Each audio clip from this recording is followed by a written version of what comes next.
In today's video, I will walk you through how to accept credit card payments in Square. First, head over to www.squareup.com and choose the option that says Get Started. Enter your email address, create a password, and choose the location where your business is currently based. After that, continue and sign in to your account. Once you are inside the dashboard, you will be asked to customize your homepage.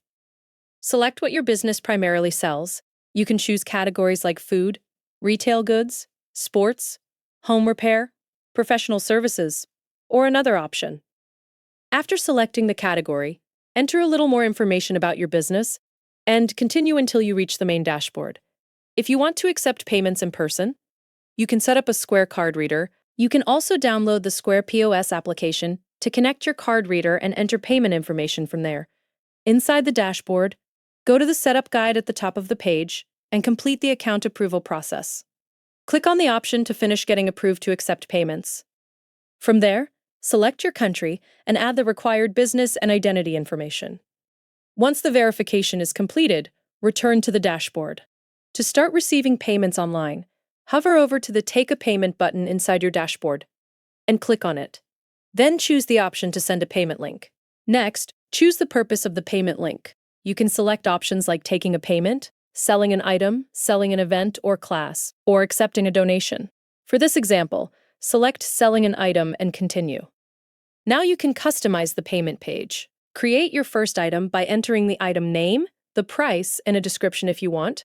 You can also upload an image for the item. Below that, you can add custom fields if needed. Enter the custom field title and decide whether the field should be required during checkout. You can continue adding the information you want customers to complete before making a payment. If you want to accept tips, enable the tipping option. You can also choose what happens after checkout, including redirecting customers to a website after the payment is completed. Once everything is ready, review the checkout preview. You will be able to see the order summary, contact information section, payment section, and the final confirmation screen customers will receive after paying. After reviewing the details, create and save the payment link. Once the link is generated, you can start receiving payments through Square. The payment page will include the item details, pricing, contact information section, and payment confirmation screen. Customers can complete the payment directly from the link you created. That's all you need to do to start accepting credit card payments in Square. Thank you for watching.